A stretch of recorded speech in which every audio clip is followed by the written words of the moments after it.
woman went to buy a hairdryer. She never came home, and for 48 years, nobody knew why. This is not a story about a monster, not yet. This is a story about a Sunday afternoon, a newspaper ad, and one small decision that broke a family apart forever. This is the story of Wendy Jo Hallison. September 29, 1968, a Sunday afternoon in Los Angeles. Fairfax Avenue was busy the way it always was, cars moving, stores open, nobody paying attention to anyone they did not have to. A perfectly ordinary day for everyone on that street, everyone except one family. Wendy Hallison was 22 years old, a senior at San Fernando Valley State College, the school now called Cal State Northridge. She studied art. She was driven, warm, and genuinely happy with the direction her life was heading.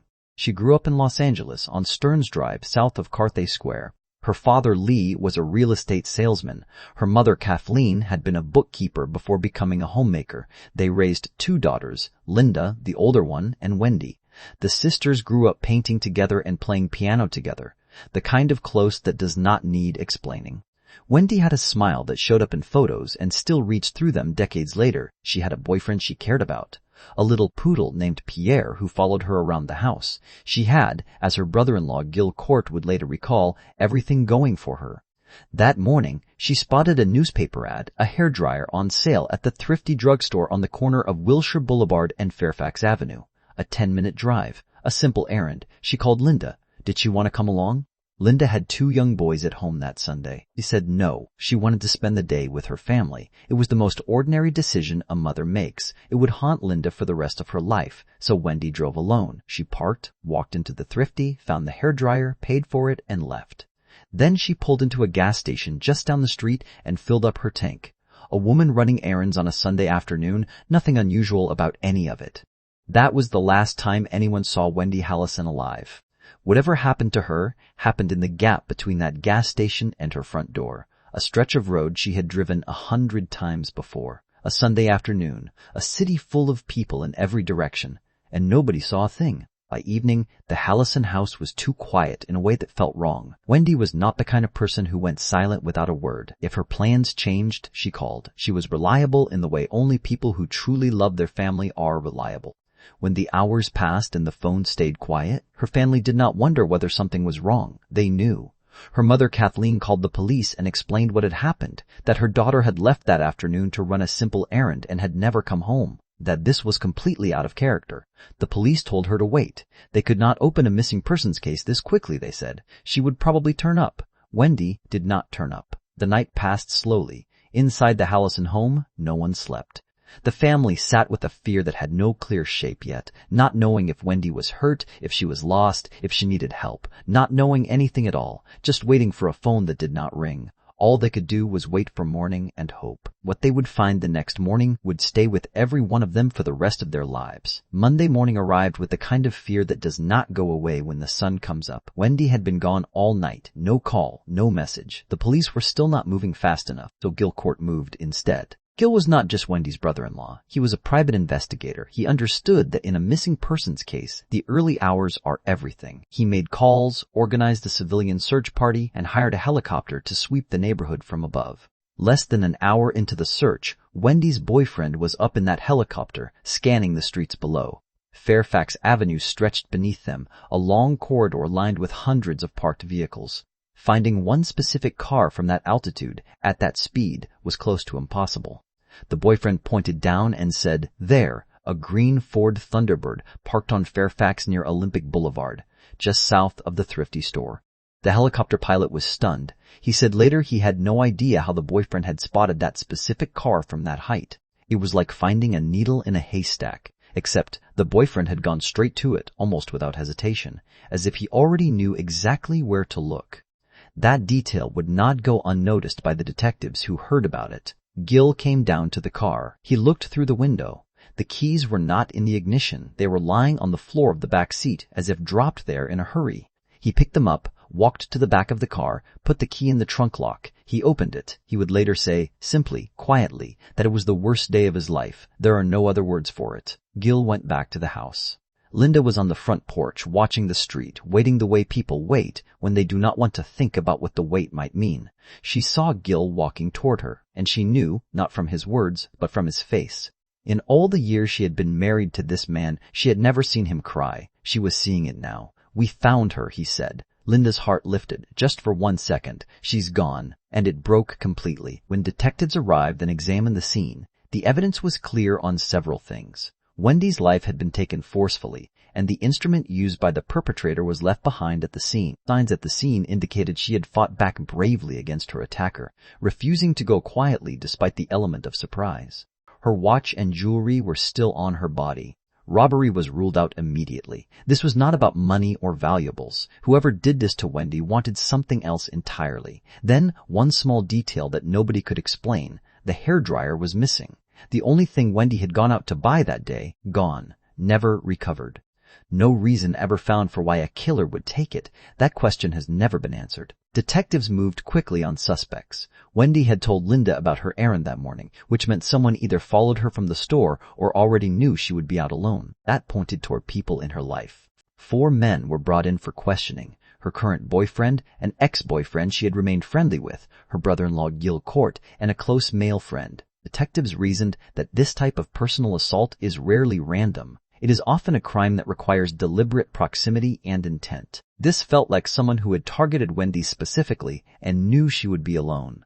The investigation focused most heavily on the boyfriend and the ex-boyfriend. Both had a personal connection to Wendy. Both would have known her routines and habits, and both had reasons, in the detective's theory, to potentially want to harm her. That theory would hold for 30 years. It would also turn out to be completely wrong. All 4 men agreed to take polygraph tests. Gil passed immediately and was cleared as a focus within days. He understood the procedure. As a private investigator, he had always known this kind of scrutiny came with the territory.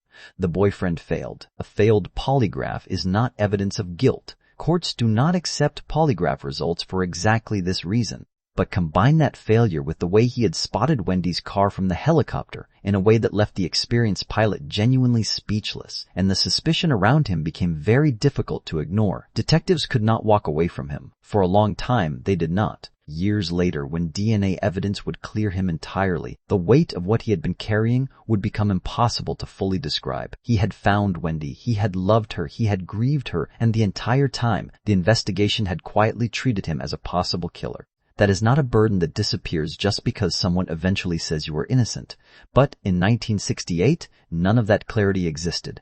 There was no physical evidence connecting him, or anyone else, to the crime. No arrest was made. Then came one more lead.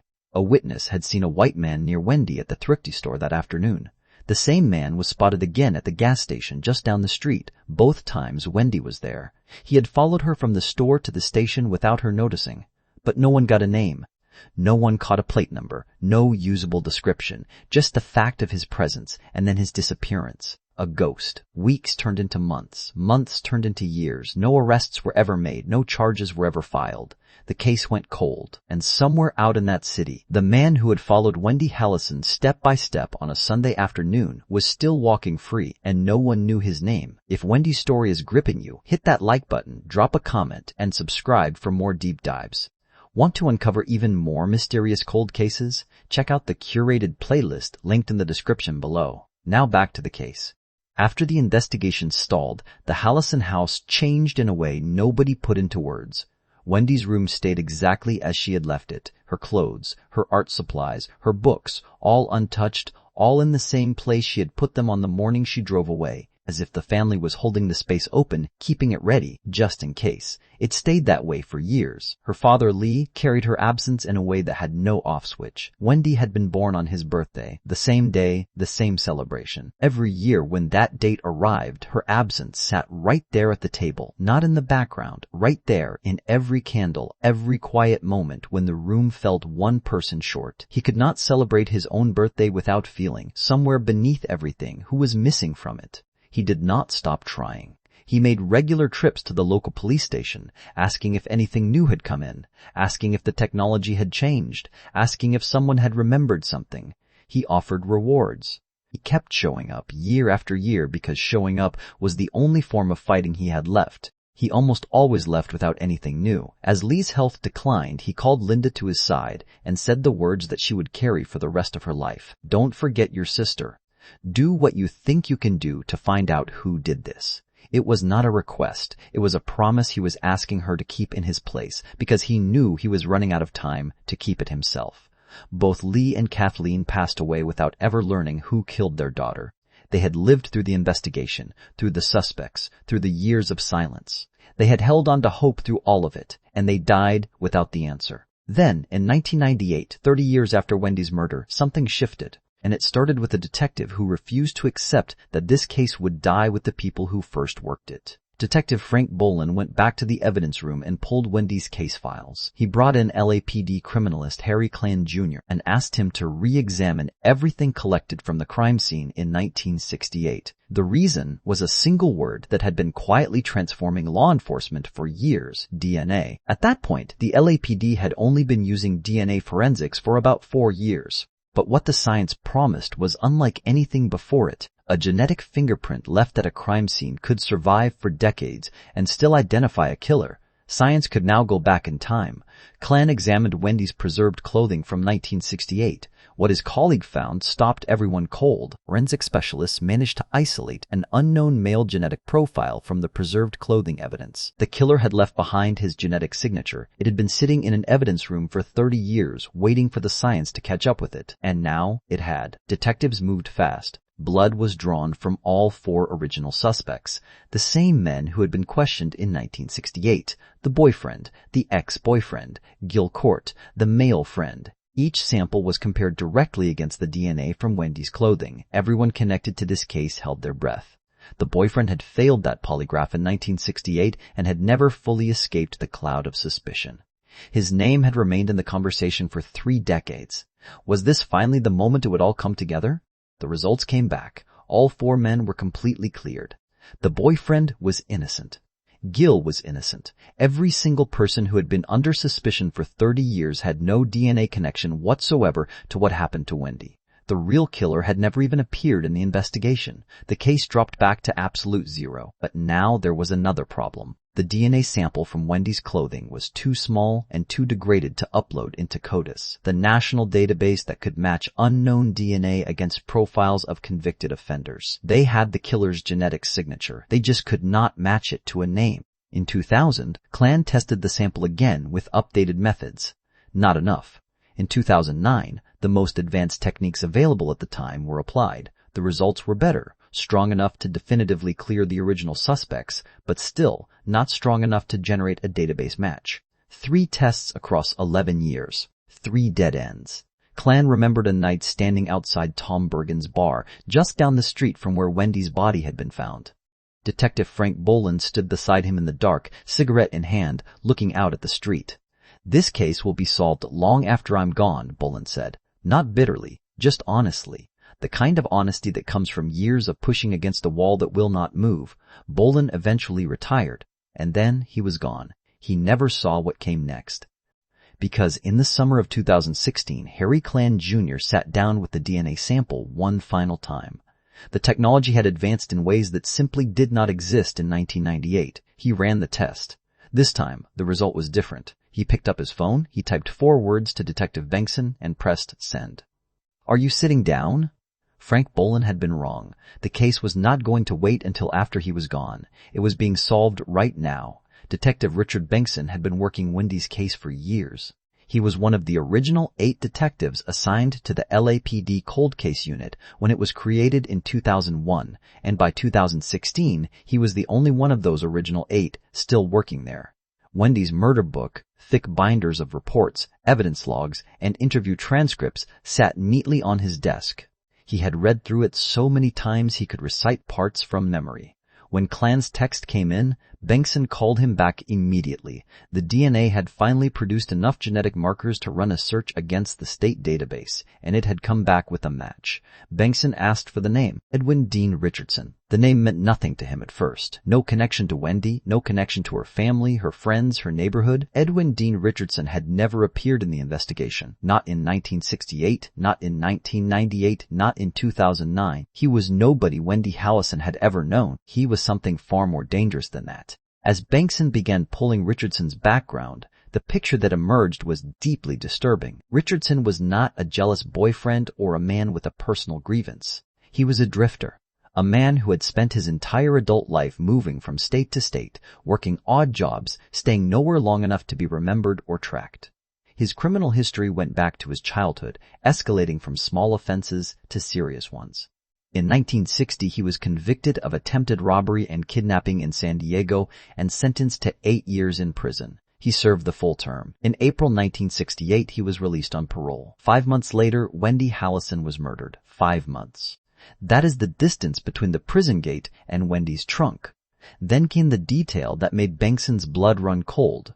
Richardson's mother lived in mid-city Los Angeles. He was not a random stranger passing through. He was local. He knew that neighborhood. He knew Fairfax Avenue. He had reason to be in that part of the city in the weeks after his parole, because his mother was there. Think about what that means. While Wendy's family spent decades wondering who could have known she would be on that street at that time, the answer was no one. Nobody had to know. Richardson was not there because he had been watching Wendy specifically. He was there because his mother lived nearby, and he was a freshly paroled man with nowhere to be. Wendy was not targeted. She was simply there. And now that 1968 eyewitness report clicked into place. A white man seen at the Thrifty while Wendy was shopping. The same man spotted again at the gas station while she filled up her tank. Both locations, both times. He had followed her step by step without her ever knowing. That was Richardson. He had walked into that store, seen a young woman alone, and made a decision, not from personal history or emotion, from cold, calculating, predatory instinct. He selected her. He watched her move. He followed her to the gas station, and when the moment came, he acted. Wendy Hallison never had a chance to know what was happening until it was already too late, and she was not the only one. As investigators dug into Richardson's history, they found a pattern repeated across multiple states and multiple years. In November 1977, a 21-year-old woman named Joanna Boner disappeared from Belmont County, Ohio, after leaving a family gathering. Her body was found on New Year's Eve, dumped in a ravine across the West Virginia border. Young woman, alone, followed. Car abandoned, identical to what happened to Wendy 9 years earlier. Richardson had fled Belmont County before anyone could catch him. An investigator named Tom McCourt spent 3 years chasing him across the country before a discarded phone bill found in a trash can traced him to a trailer park in Mesa, Arizona. He was arrested there and extradited back to Ohio. On the flight back, Richardson did something that revealed exactly what kind of man he was. He started talking, calmly. Almost with pride, he began to detail his past actions, calmly describing another unsolved case where he had concealed the victim's remains and left them in a remote location. He described it the way a person describes something they are quietly proud of, not a confession driven by guilt, a boast. What Richardson did not know was that investigators already knew exactly who that woman was. They knew her name, they knew where her body had been found. Every word he spoke on that flight was not a secret being shared, it was a case being closed. The woman Richardson had boasted about on that flight had a name, Marla Jean Hires, 23 years old, a wife, a mother of a 2-year-old child. On the morning of October 29, 1972, she left her home in Stanton, California before sunrise to get extra work done at her job as a claims adjuster in Rosemead. An ordinary Tuesday morning for a woman with a family to take care of. She never arrived at work. Her body was found the next day at the Yorba Linda Country Club, wrapped in old carpet and drapery, thrown down an embankment. Her car had been abandoned at a bank drive-thru with the keys still in the ignition.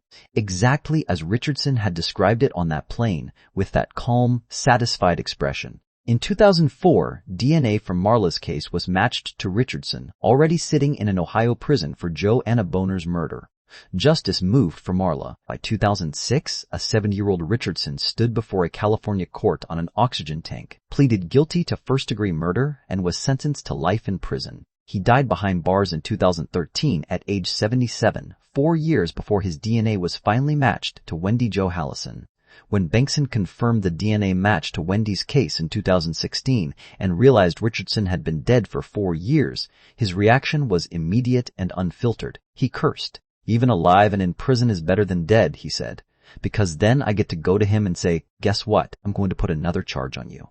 That moment had been stolen by time. Richardson had died without knowing that his DNA had been found on Wendy's clothing, without knowing that the case he thought he had buried in 1968 had been reopened 3 times, tested 4 times, and finally solved. He died believing he had gotten away with it. He had not. There is something deeply unsatisfying about a killer dying before the full accounting arrives. No final courtroom scene. No moment where he has to hear Wendy's name said out loud by a judge. No chance to look him in the eye and tell him his name is now permanently attached to what he did. For Bengtson, for the family, for everyone who had worked this case, that absence stung, but the identification still mattered. Because Richardson being dead did not mean the truth could not be found. It just changed how they found it. Because Richardson was dead, investigators could not take a new sample from him directly. Instead, they went back to the Orange County case, the Marla Hires investigation, and used the blood sample already confirmed as Richardson's during that prosecution. They ran it directly against the DNA recovered from Wendy's clothing. It matched. Confirmed. Absolute. After 48 years, 4 DNA tests, and a killer who had already died in prison, it was him. But Wendy and Marla were just the ones science could prove. In 1969, 1 year after Wendy disappeared, a young woman named Margie Shute vanished near that same thrifty store on Fairfax Avenue. Her body was found in Burbank, beaten and strangled. Her car was recovered in the thrifty parking lot, the exact same lot where Wendy had shopped the day she was killed. Same location, same method. Richardson was still in the area. Detectives believed he almost certainly killed Margie Shute as well, but the physical evidence from her 1969 case had been lost over the decades. No DNA left to test. Her case remains officially unsolved. Bengtson had spent months studying Richardson's pattern, the victims, the locations, the gaps in his record where nothing was documented but something almost certainly happened. He said it plainly. This guy didn't stop at 1 or 2 or 3. There's no chance in hell. Richardson had spent decades moving through American cities. He drifted. He worked odd jobs. He never put down roots in any single place long enough to be remembered or tracked. He killed, and then he moved on, and then he disappeared into the next town, the next state, the next ordinary street where nobody knew him. That pattern, combined with the confirmed victims, the suspected victims, and the years he spent moving freely, painted a picture of a man whose actual body count was almost certainly far higher than what was ever officially connected to his name. How many cold case files across the country carry a woman's name that should also carry his?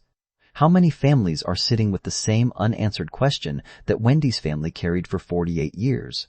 That question may never have a complete answer, and that might be the darkest part of this entire story.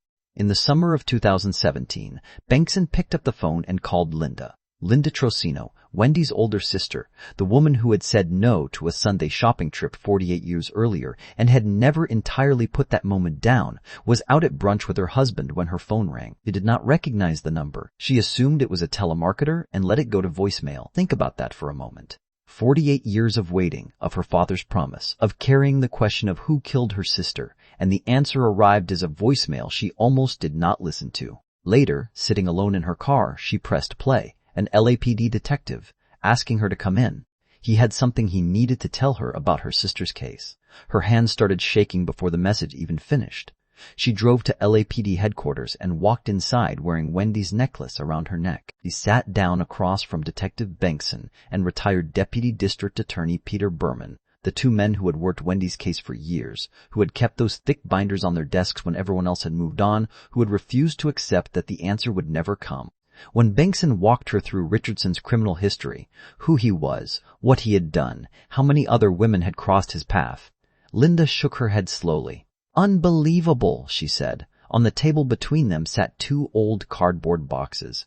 Inside were Wendy's belongings, recovered from her car in 1968 and kept in evidence ever since. School papers, personal letters, her driver's license, objects that had been sitting in a storage room for 48 years. One box still carried the original evidence tag that detectives had filled out in 1968.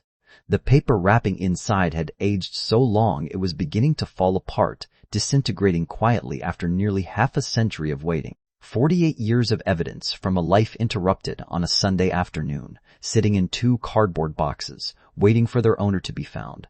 Bengtson looked at Linda and said the words her father had died waiting to hear. "We found who killed your sister." Linda sat quietly. No sudden outburst, no dramatic reaction, just the slow, heavy feeling of 48 years of not knowing, coming off her shoulders at last, gently, like something that had been pressing down for so long she had forgotten what it felt like not to carry it. "I wish there was some way I could thank you," she said. "It just means so much." When the meeting ended, Bengtson and Berman carried those 2 boxes out to the car. Linda's husband Tony stood there watching, then turned to the detective. "The LAPD did its job," he said. "The case is closed." But it will never really be closed, because we will never forget Wendy. A woman went to buy a hairdryer on a warm Sunday afternoon in 1968. She drove down Fairfax Avenue, bought what she came for, and started heading home. She never made it, but her father made a promise before he died. Her sister kept it for decades. A criminalist ran the same test 4 times because 4 times is what it took. A detective refused to close a murder book that everyone else had shelved. And 48 years later, in a room with 2 disintegrating cardboard boxes and a necklace that once belonged to a 22-year-old art student, the truth finally came home. Wendy Jo Hallison is not a cold case file anymore. She is a woman who loved her poodle, played piano, and smiled in photographs that still light up a room. She is a sister who called on a Sunday morning because she did not want to shop alone. She is a daughter whose father kept walking into a police station year after year because showing up was the only way he knew to fight for her. She is a 22-year-old art student whose life was stolen on an ordinary afternoon by a man who had just been released from prison 5 months earlier, who had chosen her at random from a store on Fairfax Avenue, and who had died years before. Justice could reach him by name. But her family did not forget. The detectives did not give up. The science finally caught up, and the world knows what happened. The world knows her name. If this story stayed with you, drop a comment and tell us why. Do you think Richardson had more victims out there that science will never be able to officially connect to him? After watching how long this family had to fight for the truth, do you think cold cases should ever officially be closed, or should every unsolved case stay open no matter how many years pass? And if you were Linda, sitting in that room after 48 years of waiting, what would you have said to those 2 detectives?